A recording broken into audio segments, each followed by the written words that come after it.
வணக்கம் Blender Tamil channel viewers. இன்னைக்கு நம்ம பிளெண்டர்ல இந்த மாதிரி ஒரு லைட் டான்ஸ் அனிமேஷன் எப்படி பண்றது அப்படிங்கறத பார்க்க போறோம். வாங்க பார்க்கலாம். என்னோட பிளெண்டர் ஸ்கிரீன் ஓபன் பண்ணிருக்கேன். இப்போ நான் டாப் வியூல இருக்கேன். ஷிஃப்ட் A பிரஸ் பண்ணி ஒரு டெக்ஸ்ட் கிரியேட் பண்றேன். இப்போ இந்த டெக்ஸ்ட் வந்து தமிழ் டெக்ஸ்ட்டா மாத்த போறேன். நான் ஏற்கனவே பழைய டியூட்டோரியல்ஸ்ல சொன்ன மாதிரி இந்த டெக்ஸ்ட் நான் கிரியேட் பண்றேன்.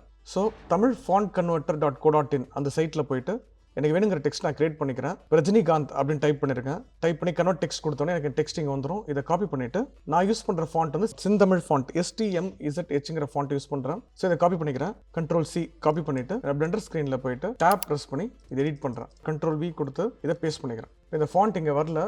So right hand side object data properties பேனல்ல போயிட்டு ஃபாண்ட் டேப் எக்ஸ்பேண்ட் பண்ணி அதில் உங்க ஃபாண்ட் நான் செலக்ட் பண்ணிக்கோங்க. STMZH 40ங்கிற ஃபாண்ட் நான் செலக்ட் பண்ணுறேன். ஸோ இந்த ஃபாண்ட் எனக்கு வந்துருச்சு. இந்த ஃபாண்ட் வந்து நான் எனக்கு ஒரு ஷார்ட் பண்ணிக்கிறேன். ஸோ அதனால் என்ன பண்ணி டேப் ப்ரெஸ் பண்ணி ரஜினி அப்படின்னு மட்டும் வச்சுக்கிறேன். ஸோ பெரிய டெக்ஸ்ட் கூட வச்சுக்கலாம். இப்போதைக்கு நான் ரஜினி அப்படிங்கிற டெக்ஸ்ட் மட்டும் நான் கிரியேட் பண்ணுறேன். இந்த டெக்ஸ்ட் வந்து நான் சென்டர் பண்ணணும். அதுக்காக இந்த டேட்டா ப்ராப்பர்ட்டிஸ் பேனலில் போயிட்டு ஃபாண்ட் எக்ஸ்பேண்ட் பண்ணிங்கன்னா கீழே வந்து அலைன்மெண்ட் பேராகிராஃப்குள்ளே அலைன்மெண்ட் அப்படிங்கிற ஒரு ஆப்ஷனில் சென்டர் அலைன்மெண்ட் கொடுத்தீங்கன்னா எனக்கு சென்டர் ஆகிடும். இந்த டெக்ஸ்ட்டை என்ன பண்ண போகிறேன் அப்படின்னா ஜியோமெட்ரிக் டேப்பில் போய் எக்ஸ்பேண்ட் பண்ணிவிட்டு இதை கொஞ்சம் எக்ஸ்ட்ரூட் பண்ணிக்கோங்க. நல்லா இப்படி எக்ஸ்ட்ரூட் பண்ணிக்கலாம். இப்போ ஷேப் டேப்ல போயிட்டு ஃபில் மோட் போத்ன்னு இருக்கு. இதை நன்னு கொடுக்குறேன். ஓகேங்களா? ஸோ எனக்கு வந்து ஃபில் தேவையில்லை, எனக்கு ஸ்ட்ரோக் மட்டும் இருந்தால் போதும். இப்போ ஷிஃப்ட் D ப்ரெஸ் பண்ணி ஒரு டூப்ளிகேட் போடுறேன். இதை வந்து என்ன பண்ணுறேன், இந்த டெக்ஸ்ட்டுக்குள்ளே நான் அதை கொண்டு வர போகிறேன். ஸோ எனக்கு வெளியே ஒரு டெக்ஸ்ட் உள்ள ஒரு டெக்ஸ்ட் இருக்கணும். ஸோ அதுக்காக என்ன பண்ணுறீங்க பாருங்கள். ரைட் ஹேண்ட் சைட் டேட்டா ப்ராப்பர்ட்டிஸில் போயிட்டு ஜியோமெட்ரிக் பேனல் இந்த ஆஃப் செட்டை லைட்டாக கொஞ்சம் அட்ஜஸ்ட் பண்ணுறேன். இப்போ இங்கே பாருங்கள், ஆஃப் செட் அட்ஜஸ்ட் பண்ணோன்னே எனக்கு அதே இடத்துல இருந்த டெக்ஸ்ட் வந்து உள்ள ஒரு டெக்ஸ்ட் வந்துருச்சு பாருங்கள். இப்போ பார்த்தீங்கன்னா உங்களுக்கு தெரியும், டெக்ஸ்ட் டபுள் டெக்ஸ்ட் தெரியும். டெக்ஸ்ட் கிரியேட் பண்ணியாச்சு. இந்த டெக்ஸ்ட் நான் ரீநேம் பண்ணிக்கிறேன். எனக்கு வந்து எது இன்னர் டெக்ஸ்ட் எது அவுட்டர் டெக்ஸ்ட் அப்படிங்கிறது கிளியராக தெரியணும். அதுக்காக என்ன பண்ணுறேன், இந்த டெக்ஸ்ட்டை செலக்ட் பண்ணி உள்ளே இருக்கிற டெக்ஸ்ட்டை ஃபஸ்ட் செலக்ட் பண்ணி இங்கே மேலே அவுட்லைனர் பேனலில் இந்த டெக்ஸ்ட் ரீநேம் பண்ணிக்கிறேன். டபுள் கிளிக் பண்ணிங்கன்னா அப்படி செலக்ட் ஆகிடும். இதில் போயிட்டு இன்னர் டெக்ஸ்ட் அப்படின்னு போட்டுக்கிறேன். வெளில இருக்கிற டெக்ஸ்ட்டை திருப்பி செலக்ட் பண்ணிவிட்டு அவுட்டர் டெக்ஸ்ட்னு போட்டுக்கிறேன். ஸோ இப்போ உள்ள ஒரு டெக்ஸ்ட் வெளியில் ஒரு டெக்ஸ்ட் கிரியேட் பண்ணிட்டோம். டாப் வியூ எக்ஸாக்ட் 7 ப்ரெஸ் பண்ணி டாப் வியூ போயிட்டு ஷிஃப்ட் A ப்ரெஸ் பண்ணி ஒரு பிளேன் கிரியேட் பண்ணுறேன். இந்த பிளேன் தான் என்னோட ஃப்ளோர் மாதிரி. ஸோ நல்லா கிரியேட் பண்ணியிருக்கேன். ஸோ உங்களுக்கு டெக்ஸ்ட் இங்கே டாப் வியூவில் எக்ஸாக்டாக தெரியல, இங்கே சைடில் பார்த்தீங்கன்னா உங்களுக்கு தெரியுங்க பாருங்கள், இது இங்கே இருக்குது. ஸோ இப்போது என்னோடய ஃப்ளோர் கிரியேட் பண்ணியாச்சு. இந்த ரெண்டு டெக்ஸ்ட்டையும் நான் செலக்ட் பண்ணி லைட்டாக கொஞ்சம் மேலே மூவ் பண்ணி இப்படி ப்ளேஸ் பண்ணிக்கிறேன். அந்த டெக்ஸ்ட்டுக்கும் அந்த ஃப்ளோர் லைட்டாக ஒரு கேப் இருக்கிற மாதிரி பார்த்துக்கலாம். என்ன கூட நல்லா மூவ் பண்ணி இப்படி ப்ளேஸ் பண்ணிக்கிறேன். ஓகே, இப்போ டாப் வியூ போயிடுறேன். டாப் வியூ பண்ணோன்னே இங்கே தெரியல பார்த்தீங்களா? ஸோ அதை பற்றி கவலைப்பட தேவையில்லை. Z ப்ரெஸ் பண்ணி ரெண்டர் வியூ போயிடுங்க. ஸோ இந்த மாதிரி எனக்கு தெரியும். இப்போது டெக்ஸ்ட் கிரியேட் பண்ணிட்டோம். இது எப்படி வந்து நம்ம லைட் எஃபெக்ட்ஸ் எப்படி கொடுக்குறது அப்படிங்கிறத பார்ப்போம். ஸோ இப்போ நான் ஷேடர் டேப் ஓப்பன் பண்ணிக்கிறேன். ஓகே, இப்போ ஷேடர் விண்டோ ஓப்பன் பண்ணியாச்சு. இதில் ஃபர்ஸ்ட் அவுட்டர் டெக்ஸ்ட் நான் செலக்ட் பண்ணிவிட்டு இங்கே நான் அவுட்லைனில் போய் செலக்ட் பண்ணிவிட்டு நியூ மெட்டீரியல் கொடுக்குறேன். இப்போ நியூ மெட்டீரியல் கிரியேட் பண்ணியாச்சு. இந்த பிரின்சிபல் BSDF எக்ஸ்பேண்ட் பண்ணி அதில் வந்து எமிஷன் ஒரு டேப் இருக்கும். அந்த எமிஷன் டேப் எக்ஸ்பேண்ட் பண்ணுறேன். இதோட ஸ்ட்ரென்த்தை மட்டும் நான் இன்க்ரீஸ் பண்ணுறேன். இப்போ 5 கொடுக்குறேன். இப்போ பாருங்கள், எனக்கு அந்த டெக்ஸ்ட்டில் எனக்கு லைட் எஃபெக்ட் வந்துருச்சு. ஸோ இவ்வளோ தேவையில்லை, ரொம்ப ஜாஸ்தியாக இருக்குது. அதை என்ன பண்ணலாம், ஒரு 1.5 கொடுக்கலாம். ஓகே, 1.8 கூட ஓகே தான். 1.8 அப்படி கொடுத்துக்கலாம். இப்போ டெக்ஸ்ட்டு அந்த லைட் வந்துருச்சு. ஸோ இந்த லைட்டை கண்ட்ரோல் பண்ணுறதுக்கு ப்ளஸ் அனிமேட் பண்ணுறதுக்கு என்ன பண்ணலாம் அப்படின்னா ஷிஃப்ட் A ப்ரெஸ் பண்ணி ஒரு கலர் ரேம்ப் நோட் ஆட் பண்ணுறேன். ஷிஃப்ட் A ப்ரெஸ் பண்ணி ஒரு நாய்ஸ் டெக்ஸ்சர் நோட் ஆட் பண்ணிக்கிறேன். இந்த நாய்ஸ் டெக்ஸ்சரோட செலக்ட் பண்ணி Ctrl+T ப்ரெஸ் பண்ணிங்கன்னா எனக்கு இந்த மாதிரி டெக்ஸ்சர் கோஆர்டினேட் நோட் கனெக்ட் ஆகும். இதோட ஃபர்ஸ்ட் இந்த கலர் ரேம்ப் நோட் எதுக்கு அப்படின்னு நான் சொல்கிறேன். மல்டிபிள் கலர்ஸ் ஆட் பண்ணணும் அப்படின்னா கலர் ரேம்ப் நோட்டில் நம்ம கலர்ஸ் ஆட் பண்ணிக்கலாம். இப்போ இங்கே பாருங்கள், இந்த கலர் ரேம்பில் இருக்க கலர் எடுத்து கலரோட கனெக்ட் பண்ணிக்கிறேன்.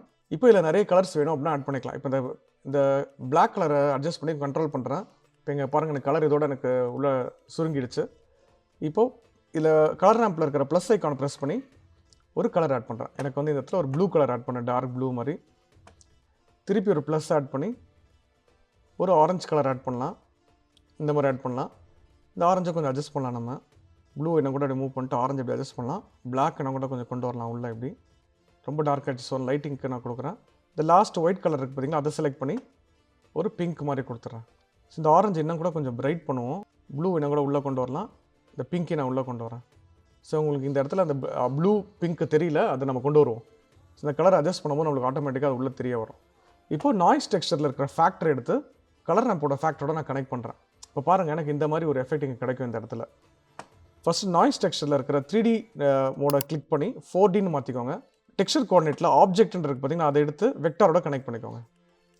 ஸோ ஆப்ஜெக்ட் மேப்பிங் தான் பண்ண போகிறோம், UV மேப்பிங் பண்ண போகிறதில்ல. இப்போ இந்த W வேல்யூ நான் அட்ஜஸ்ட் பண்ணேன் அப்படின்னா எனக்கு இங்கே லைட் எஃபெக்ட்ஸ் அட்ஜஸ்ட் ஆகும். அதுக்கு முன்னாடி இந்த ஸ்கேலை வந்து நான் 1 வச்சுக்கிறேன். டீட்டெயிலை 0 பண்ணிக்கலாம். அதுக்கப்புறம் W வேல்யூ அட்ஜஸ்ட் பண்ணுறேன். இப்போ பாருங்கள், எனக்கு இந்த கலர் வந்து எனக்கு ரேண்டமாக எனக்கு இதில் வந்து ஷிஃப்ட் ஆகும் இந்த W வேல்யூ அட்ஜஸ்ட் பண்ணுறப்போ. ஸோ எனக்கு இந்த டெக்ஸ்ட் எஃபெக்ட் நல்லா வரணும்னா நிறைய கலர்ஸ் வேணா கூட நம்ம இதில் போயிட்டு கலர்ஸ் ஆட் பண்ணிக்கலாம். இப்போ போய் நான் ப்ளஸ் கொடுத்து இன்னொரு கலர் கூட இதில் ஆட் பண்ணலாம். இப்போ இங்கே பாருங்கள், இதை செலக்ட் பண்ணிவிட்டு என்ன பண்ணுறேன், இதில் ஒரு சியான் கலர் இந்த மாதிரி கொடுக்குறேன். ஸோ எனக்கு இந்த மாதிரியில் பாருங்கள் டெக்ஸ்ட் ஆட் ஆகிடுச்சு. இப்போ நான் டபிள்யூ வேல்யூ அட்ஜஸ்ட் பண்ணுறேன், அந்த டெக்ஸ்ட் எஃபெக்ட் வந்துருச்சு பாருங்கள். ஓகே, இப்போ இந்த அவுட்டர் டெக்ஸ்ட் பண்ணியாச்சு. இப்போ இன்னர் டெக்ஸ்ட்டுக்கு அதே மாதிரி ஒரு கலர் கொடுக்கணும். அதுக்கு முன்னாடி என்ன பண்ணலாம் அப்படின்னா, இந்த நாய்ஸ் டெக்ஸ்ட்டை நான் டூப்ளிகேட் போடுறேன். ஷிஃப்ட் டி ப்ரெஸ் பண்ணி ஒரு டூப்ளிகேட் பண்ணி ப்ளேஸ் பண்ணிக்கிறேன்.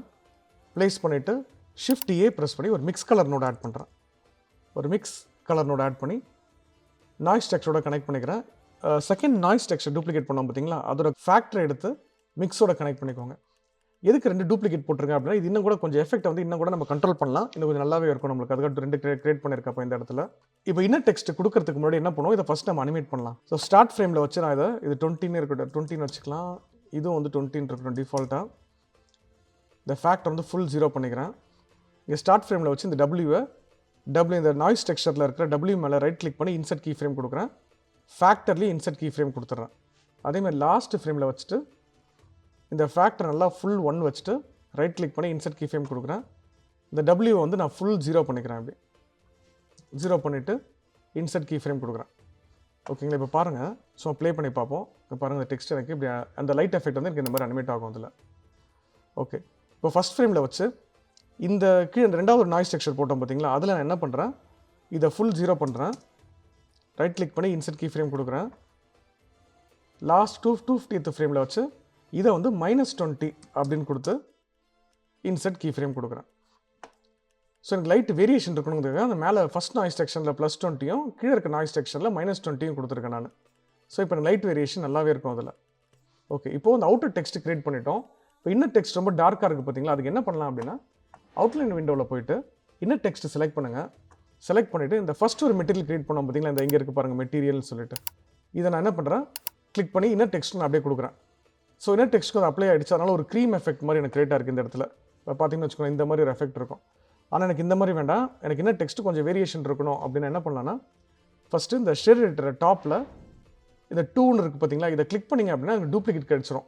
அந்த மெட்டீரியல் டூப்ளிகேட் கிடைக்கும். ஸோ இந்த மெட்டீரியலில் போய்ட்டு நான் என்ன பண்ணுறேன், இதை இன்னர் மெட்டீரியல் அப்படி ரீநேம் பண்ணிக்கலாம்.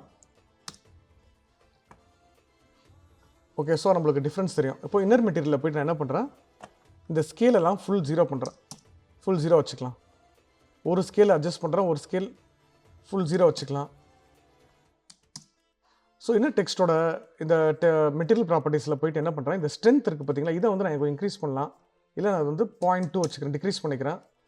இல்லை 0.5 கூட வச்சுக்கலாம்.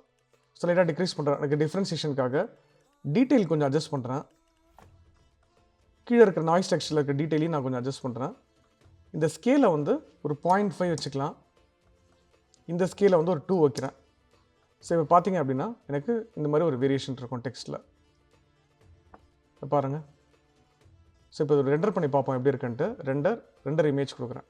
ஸோ இப்போ ரெண்டர் ஆகலை. ஏன் அப்படின்னா எனக்கு கேமரா இருந்தால் தான் ரெண்டர் ஆகும் பிளெண்டரில். ஸோ ஷிஃப்ட் ஏ ப்ரெஸ் பண்ணி ஒரு கேமரா கிரியேட் பண்ணிக்கிறேன். ஸோ இப்போ எனக்கு கேமரா இங்கே தெரியல, நான் கிரியேட் ஆகிடுச்சு. கேமராவை பார்க்கறதுக்கு என்ன பண்ணலாம், Ctrl+Alt+0 கொடுத்தீங்கன்னா கேமரா வியூக்குள்ளே என்னோட டெக்ஸ்ட் வந்துடும். இது வந்துருச்சு பாருங்கள். ஸோ இந்த விண்டோ நல்லா கீழே கொஞ்சம் நல்லா பெருசாக்கிக்கலாம். பெருசாக்கிட்டு என் ப்ரெஸ் பண்ணி கேமரா டு வியூவில் போயிட்டு இந்த கேமரா நல்லா அப்படி பொசிஷன் பண்ணிக்கிறேன், டெக்ஸ்ட் சென்டராக இருக்கிற மாதிரி வச்சு. இப்போ இங்கே பாருங்கள், கேமரா வச்சோன்னா எனக்கு டபுள் டெக்ஸ்ட் தெரியுது. இன்னர் டெக்ஸ்ட்டும் தெரியுது, அவுட்டர் டெக்ஸ்ட்டும் தெரியுது. அப்படி தெரியாமல் இருக்கணும் அப்படின்னா என்ன பண்ணலாம்னா, கேமராவை செலக்ட் பண்ணிக்கோங்க. ரைட் ஹேண்ட் சைட் ப்ராப்பர்ட்டிஸ் பேனலில் கேமரா ப்ராப்பர்ட்டிஸில் போயிட்டு லென்ஸ் டைப் ஆர்த்தோகிராஃபிக்னு செட் பண்ணிக்கோங்க. இப்போ பாருங்கள், ஆர்த்தோகிராஃபிக் செட் பண்ண டெக்ஸ்ட் எனக்கு சிங்கிள் டெக்ஸ்ட்டாக மாறிடுச்சு. ஆனால் கொஞ்சம் பிளர்டாக இருக்குது பார்த்தீங்களா. அதுக்கு என்ன பண்ணலாம்னா, உங்கள் கேமரா ப்ராப்பர்ட்டிஸில் கீழே டெப்த் ஆஃப் ஃபீல்டுன்னு இருக்கு பாருங்கள், அதை செலக்ட் பண்ணி ஃபோக்கஸ் ஆன் ஆப்ஜெக்ட் வந்து என்ன பண்ணுங்கள், அவுட்டர் டெக்ஸ்ட்னு கொடுத்துருங்க. இப்போ டெக்ஸ்ட் வந்து எனக்கு கிளியராக தெரியும். இப்போ பாருங்கள், எனக்கு கிளியராக தெரியுது. ஸோ இன்னும் கூட கொஞ்சம் ஜூம் வேணும் அப்படின்னா அதே கேமரா ப்ராப்பர்ட்டிஸில் ஆர்த்தோகிராஃபிக் ஸ்கேல்னு இருக்குது பாருங்கள், அதை அட்ஜஸ்ட் பண்ணுங்கள். அதை அட்ஜஸ்ட் பண்ணிங்கனாலே எனக்கு டெக்ஸ்ட் நல்லா ஜூம் ஆகி கிட்ட வந்துடும். ஸோ இப்போ ப்ளே பண்ணி பார்ப்போம். இப்போ பாருங்கள், எனக்கு டெக்ஸ்ட் கலர்ஃபுல்லாக நல்லா கிரியேட் ஆகிடுச்சு பாருங்கள். இப்போ நம்ம கேமரா செட் பண்ணியாச்சு, லைட் எஃபெக்ட்ஸ் கிரியேட் பண்ணியாச்சு. இதை ரெண்டர் பண்ணணும். இது எப்படி ரெண்டர் பண்ணலாம் அப்படின்னா, right hand side render settings போயிடுங்க. ரெண்டர் இன்ஜின் சைக்கிள்ஸில் இருக்கான்னு பார்த்துக்கோங்க. ரெண்டர் ஆப்ஷன்ஸில் மேக்ஸிமம் சாம்பிள்ஸ் ஒரு 50 கொடுத்துக்கோங்க போதும். நல்லா ஐகான் ஃபிஷன் சிஸ்டம் வச்சிருக்கோங்க. 100, 200 கூட சாம்பிள் செட் பண்ணலாம். ஸோ கீழே அப்படியே ஸ்க்ரால் பண்ணிங்கன்னா கலர் மேனேஜ்மெண்ட் AGXல இருக்கான்னு பார்த்துக்கோங்க. அதுலேயே நல்ல ஒரு எஃபெக்ட் கிடைக்கும். ஸோ இந்த AGX எஃபெக்ட் ஆப்ஷனை வந்து நான் ஸ்டாண்டர்ட்னு மாற்றணும் வச்சுக்கோங்களேன். இன்னும் கூட எனக்கு கொஞ்சம் டெக்ஸ்ட் வந்து கொஞ்சம் பாருங்கள் ரொம்ப பிரைட்டாக தெரியும். ஃபர்ஸ்ட் AGXல இப்படி இருக்குது, ஸ்டாண்டர்டில் பாருங்கள் எனக்கு இன்னும் கூட பிரைட்டாக தெரியும். இந்த பிரைட்னஸ் வேணும்னா வச்சுக்கலாம். எனக்கு AGXே நார்மலாக சாஃப்டாக இருக்குது. ஸோ அதனால் நான் AGXே செட் பண்ணிக்கிறேன். ஓகே, செட் பண்ணிவிட்டு ரெண்டர் அவுட்புட் ப்ராப்பர்ட்டிஸில் போயிட்டு ரெசல்யூஷன் HD செட் பண்ணியிருக்கேன். இங்கே நீங்கள் என்ன ரெசல்யூஷன் வேணுமோ அதை செட் பண்ணிக்கலாம். செட் பண்ணிட்டு ஃப்ரேம் ஸ்டார்ட் அண்ட் எனக்கு first frame to 250 frames set பண்ணியிருக்கேன். அவுட்புட் லொக்கேஷனில் போயிட்டு என்னோட லொக்கேஷன் நான் செட் பண்ணுறேன். டெக்ஸ்ட் ரெண்டர் அப்படின்னு ஒரு ஃபோல்டர் போட்டு அதுக்குள்ளே நான் சேவ் பண்ணிக்கிறேன். இப்போ சீக்வன்ஸ் அப்படின்னு ஒரு ஃபோல்டர் போட்டு அதுக்குள்ளே நான் வந்து சேவ் பண்ணியிருக்கேன். சேவ் பண்ணிவிட்டு ரெண்டர் அனிமேஷன் கொடுத்தீங்கன்னா என்னோட டெக்ஸ்ட் ரெண்டர் ஆக ஆரம்பிச்சிடும். இப்போ பார்த்தீங்கன்னு வச்சுக்கோ, ரெண்டர் அனிமேஷன் கொடுக்குறேன், டெக்ஸ்ட் ரெண்டர் ஆக ஆரம்பிச்சிருச்சு. ஸோ இதுதான் என்னோட ஃபைனல் அவுட்புட். ஸோ இந்த டெக்ஸ்ட்டை வந்து நீங்கள் எப்படி எடிட் பண்ணிக்கலாம். சூப்பராக இருக்குல்ல? இதே மாதிரி டெக்ஸ்ட் அனிமேஷன் நீங்கள் கிரியேட் பண்ணுங்கள். கிரியேட் பண்ணி பார்த்துட்டு கமெண்ட்டில் சொல்லுங்கள் எப்படி வந்துச்சு அப்படின்னு. அது வரைக்கும் நன்றி, வணக்கம், தேங்க்யூ. இந்த வீடியோ உங்களுக்கு பிடிச்சிருந்ததுன்னா இந்த சேனல் லைக் பண்ணுங்கள், சப்ஸ்கிரைப் பண்ணுங்கள், அந்த பெல் ஐக்கானையும் ப்ரெஸ் பண்ணுங்கள்.